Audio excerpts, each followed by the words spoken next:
पूरे देश में आज रात 12 बजे से संपूर्ण देश में संपूर्ण लॉकडाउन होने जा रहा है। तो सुना आपने प्रधानमंत्री नरेंद्र मोदी को, उन्होंने कहा है आज रात 12 बजे से पूरे देश में संपूर्ण लॉकडाउन। हालात ये हैं कि देश में कई जगह सड़कों पर बिहार के मजदूरों को भूखे प्यासे पैदल जाते हुए देखा जा सकता है। जान हथेली पे देख के जा रहे हैं, न पहनने को न खाने को न कुछ। कैसे मर जाऊं, क्या रहूं, क्या खाऊं, कोई सुविधा नहीं तो क्या करूं। तो हम लोग नहीं जाएंगे तो यहाँ मर जाएंगे भूखा प्यासा।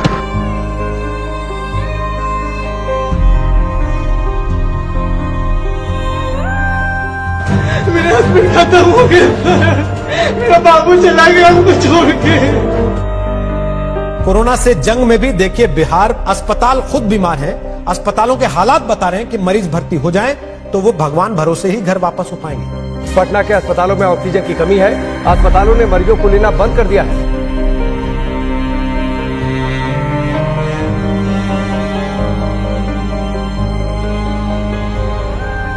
समझ लो ऐसी यादें हैं कि मरते दम तक नहीं भूल पाएंगे।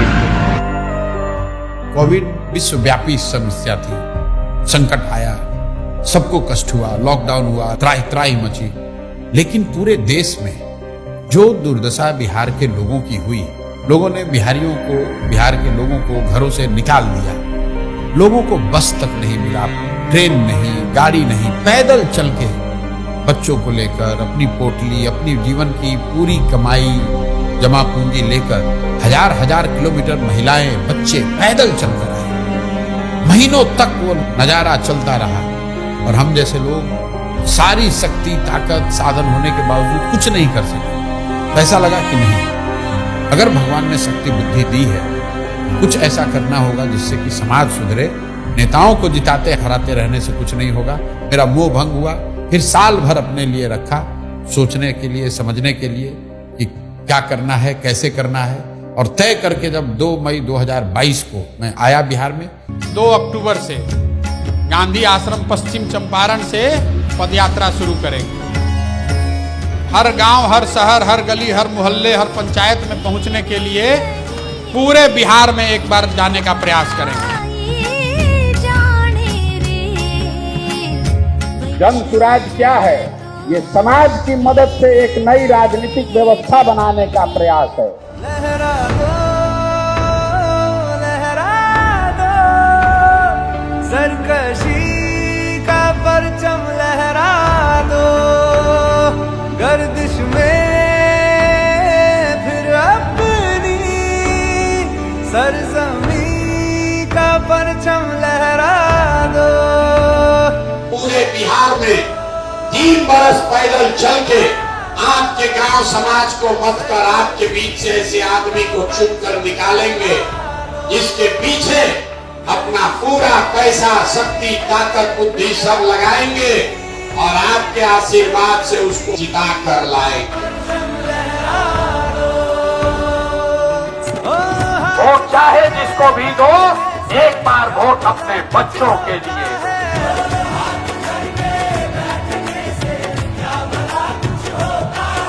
वोट देते समय स्वार्थी बनिए, अपना और अपने बच्चों का हित देखिए।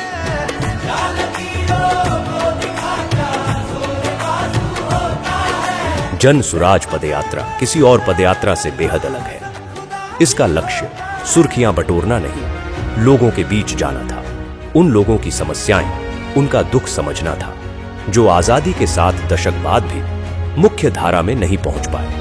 प्रशांत किशोर उस बिहार को ढूंढने निकले थे जो विकास की दौड़ में इतना पीछे छूट गया था कि वहां उम्मीद की कोई किरण तक नहीं पहुंचती थी, जिसे देश के सभी नेताओं और दलों ने न सुधर पाने वाला राज्य मान लिया था। जन सुराज पदयात्रा का कोई समय निर्धारित नहीं है। जब तक एक पंचायत की सभी समस्याओं का पता न चले, अलग अलग समाज और वर्गों के लोगों की मुश्किलों का पता न चले, तब तक प्रशांत किशोर उसी पंचायत में रहते। बिहार में ये पहली बार हो रहा था कि कि कोई व्यक्ति पायदान में खड़े आखिरी शख्स तक पहुंच रहा था, उससे बात कर रहा था।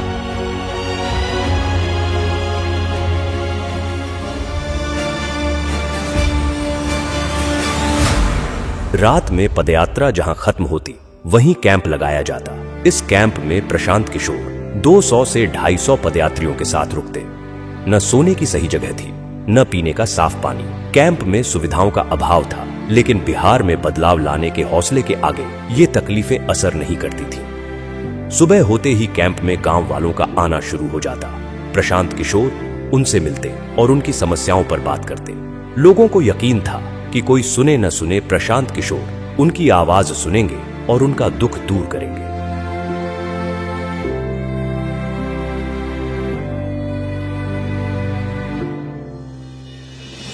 पदयात्रा हर वक्त चुनौतियों से भरी हुई थी। हर पल एक इम्तिहान था। कई सड़कें ऐसी थीं जहां सिर्फ पत्थर नजर आते थे। वहीं कुछ गांव ऐसे थे जहां सड़क पहुंची ही नहीं थी। कभी इतनी बारिश होती कि घुटने तक कीचड़ भर जाता, तो कभी इतनी तेज धूप होती कि 2 कदम चलना भी एक चुनौती बन जाता। लेकिन इन सब के बावजूद प्रशांत किशोर चलते रहे। तेज धूप, कड़ाके की ठंड या मूसलाधार बारिश, हालात कोई हो, प्रशांत किशोर का मनोबल नहीं तोड़ सका। हर दिन प्रशांत किशोर 20 से 25 किलोमीटर पैदल चलते, लोगों से मिलते, छोटे छोटे समूहों में लोगों से बात करते। जो पदयात्रा महज कुछ लोगों के साथ शुरू हुई थी, अब उसमें लोग दूर दूर से आकर जुड़ने लगे। प्रशांत की आवाज पूरे बिहार में गूंजने लगी। वो जहां जाते, लोग उनकी बात सुनने के लिए इकट्ठा हो जाते। जिस मुखिया को, विधायक को जात और धर्म के नाम पर 500 रुपया और मुर्गा भात के लालच में आप वोट देते हैं, वही आदमी जब जीत कर आता है, आपके हलक में उंगली डाल के 5,000 10,000 रुपया निकालता है और आप बाप बाप चिल्लाते हैं कि भैया बड़ा भ्रष्टाचार।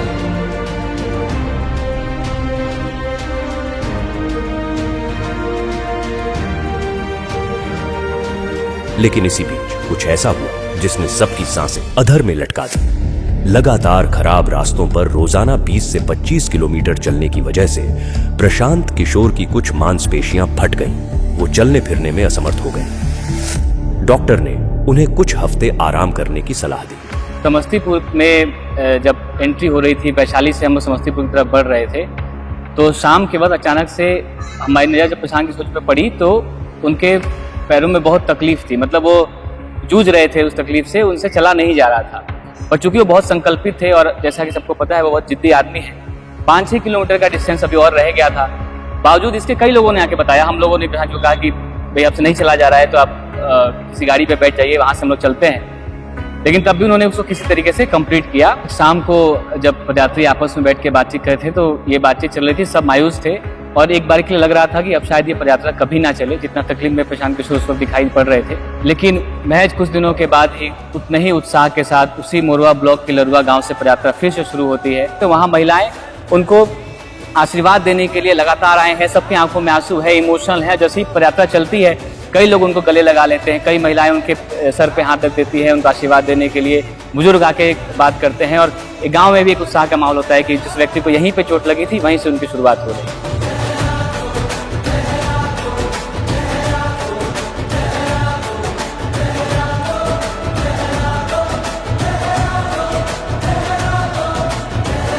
कई लोग हमको कहते हैं भैया बड़ा कठिन काम ले लिए। मेरे घर वाले, मेरे दोस्त मित्र, जानने वाले, सहयोगी सब यही कहते हैं ये तो बहुत कठिन काम आपने ले लिया है। मैं कहता हूं भाई कठिन है इसलिए मुझे करना है, कोई दूसरा नहीं हिम्मत करेगा इसलिए मुझे करना है।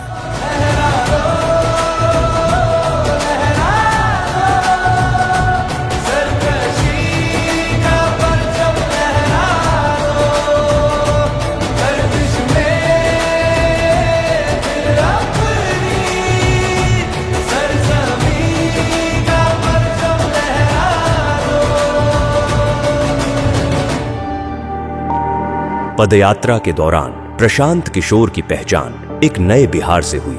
वो बिहार जो आंकड़ों से कहीं ज्यादा गरीब है। बिहार जितना आंकड़ों में गरीब दिखता है और जब आप उसको इन पर्सन फील करते हो तो दोनों में जमीन आसमान का फर्क है। क्या वो इन पर्सन और भी ज्यादा? बहुत भयानक दिखता है।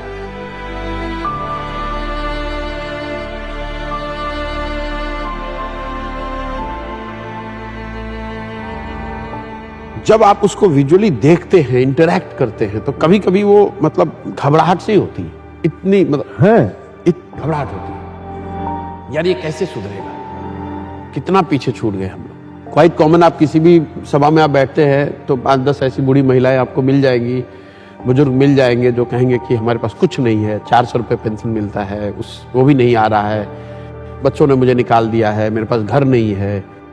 वो घबराहट होती है मुझे, घंटों में सोचता हूं कि यार कैसे वो मैनेज कैसे करते हैं 400 रुपये में।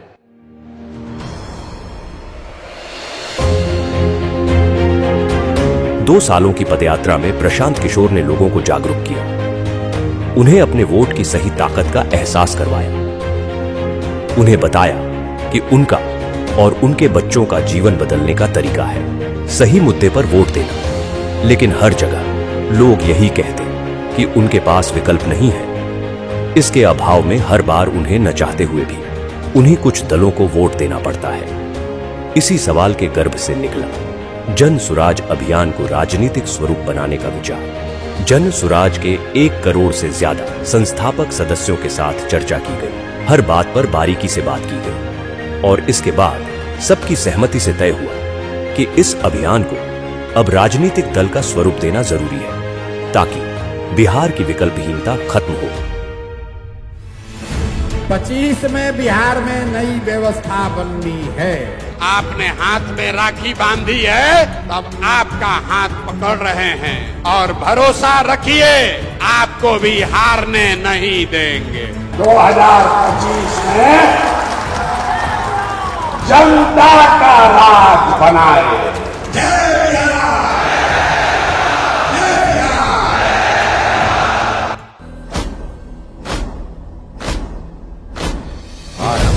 प्रचंड बोल मस्तकों के झुंड, आज जंग की घड़ी की तुम हार दो। आरंभ है प्रचंड बोल मस्तकों के झुंड, आज जंग की घड़ी की तुम हार दो। मान वान शान या कि जान गाहो दान, आज धनुष के बाण पे उतार दो। आरंभ है प्रचंड, मन करे सो प्राण दे, जो मन करे सो प्राण ले, वही तो एक सर्वशक्तिमान है। विश्व की पुकार है, ये भागवत का सार है कि युद्ध ही तो वीर का प्रमाण है। जो लड़ सका है वो ही तो महान है। जन सुराज को आधिकारिक तौर पर जन सुराज पार्टी के तौर पर स्वीकार कर लिया गया है।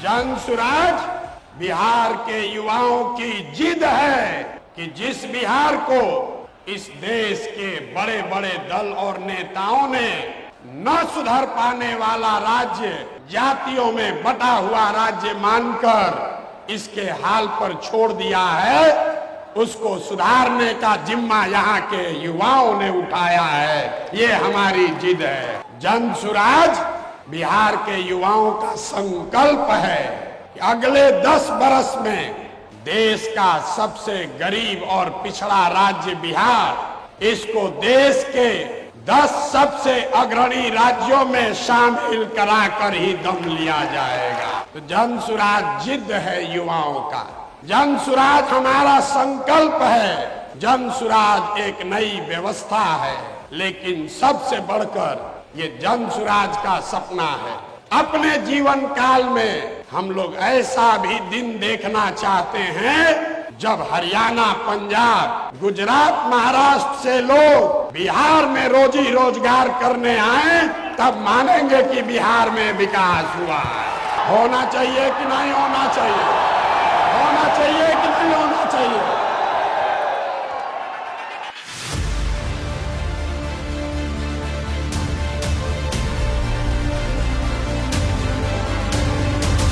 कार्यवाहक अध्यक्ष जिसको नियुक्त किया जा रहा है, जिनके नाम पर सबकी सहमति है, वो सज्जन यहाँ मधुबनी के हैं जिनका नाम है मनोज भारती। ये इसलिए नहीं है कि ये दलित समाज के हैं, ये काबिल हैं जो दलित समाज के भी हैं। ये पहला ऐसा दल होगा जहां पर उम्मीदवारों का चयन जनता के द्वारा किया जाएगा। जनसुराज अपने संविधान में लिख रहा है राइट टू रिकॉल। अगर टिकट पाने के बाद, आपका वोट लेने के बाद भ्रष्टाचार चालू किया तो उसका चाबी आपके हाथ में है, 2.5 वर्ष में उसको वापस बुलाया जाएगा।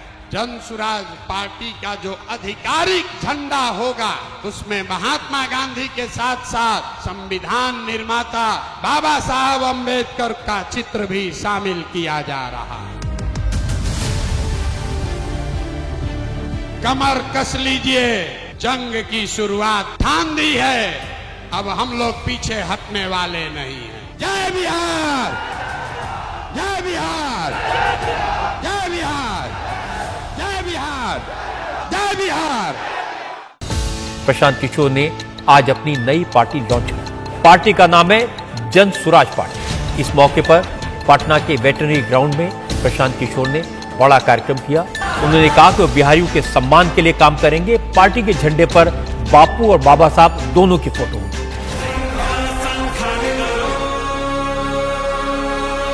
मैं यहाँ से यात्रा पर निकलूंगा और आपके घर, आपके गांव आऊंगा, ये हमको रोक नहीं सकते हैं।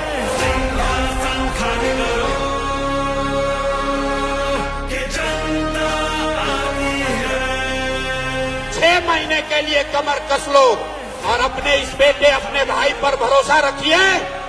नवंबर में आपको नई सरकार बनाकर, जनता की सरकार बनाकर देंगे।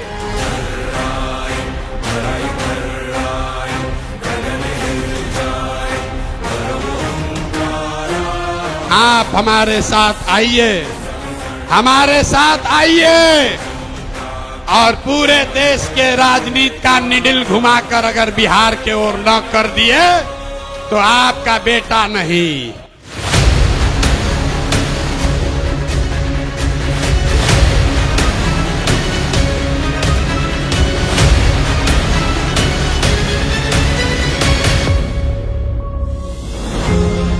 दल बनने के बाद एक बार फिर प्रशांत किशोर ने लोगों के बीच पहुंचना शुरू किया। इस यात्रा को नाम दिया गया बिहार बदलाव यात्रा। मकसद वही था, दशकों से विकास की दौड़ में पीछे छूट रहे बिहार के लोगों को बताना कि वो गरीबी और बदहाली से कैसे निकल सकते हैं। लोगों को ये एहसास दिलाना कि वो अपने वोट की ताकत से बिहार में कैसे बदलाव ला सकते हैं। यात्रा की शुरुआत जयप्रकाश नारायण के पैतृक गांव सिताब दियारा से हुई, लेकिन वहां पहुंचकर पता चला कि जेपी के घर का बिजली कनेक्शन कटा हुआ था क्योंकि बिजली बिल का भुगतान नहीं किया गया था। इस स्थिति से साफ हो गया कि 40 साल से जेपी के नाम पर राजनीति करने वालों की मानसिकता क्या है। प्रशांत किशोर ने इस स्थिति को जनता के सामने रखा। भाई बताइए, जेपी के घर में भारत रत्न आपने दे दिया, आप जेपी की महिमा मंडल कर रहे हैं, नाम पर कुर्सी पर बैठे हुए हैं और उनके घर में बिजली नहीं है, अंधेरा रहता है। इससे ज्यादा दुर्भाग्य की बात क्या हो सकती है। नतीजा यह हुआ कि जेपी के घर की बिजली बहाल हुई। इस तरह बिहार को बदलने की यात्रा की शुरुआत जेपी के घर की स्थिति बदलकर हुई।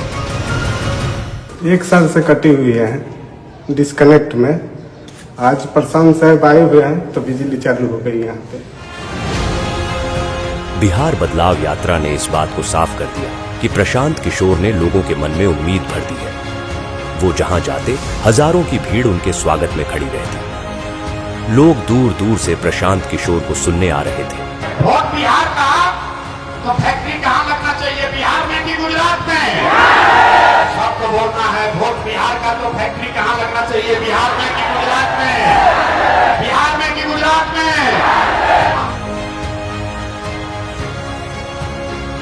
नीतीश कुमार को रखना है कि हटाना है? रखना है कि हटाना है? रखना है कि हटाना है? हाथ उठाकर बोलिए, रखना है कि हटाना है?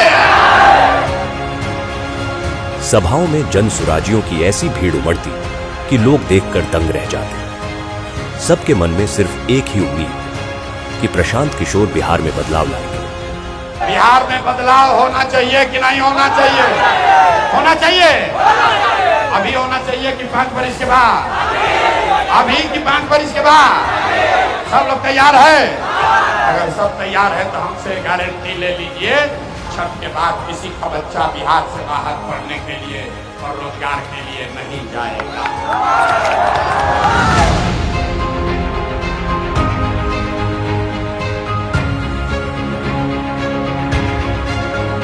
प्रशांत किशोर ने बिहार में इन 3 सालों में जो करके दिखाया है, उसने बिहार की राजनीति की दशा और दिशा दोनों बदल दी है।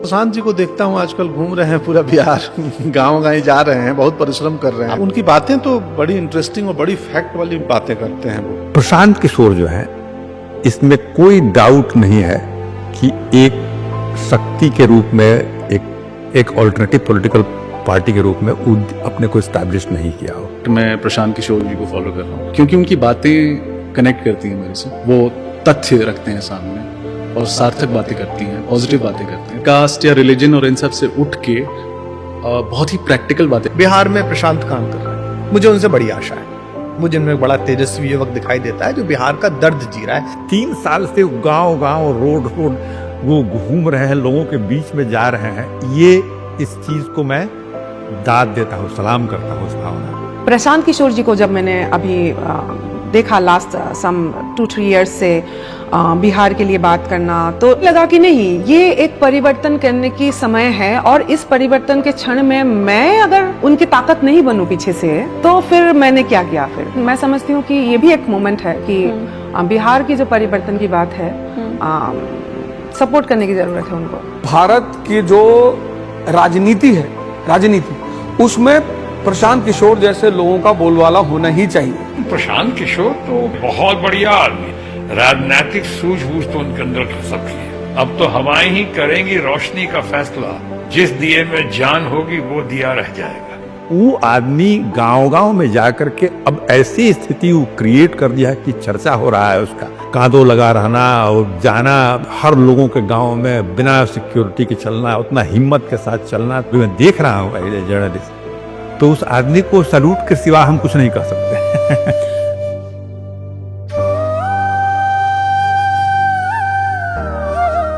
जीवन में मेरे पास जो कुछ भी है वो सब कुछ मैंने इसमें दांव पर लगाया है, अपना सब कुछ झोंका है इस पर, और ये तय करके आए हैं कि चाहे जो भी करना पड़े, किए बगैर मानूंगा नहीं।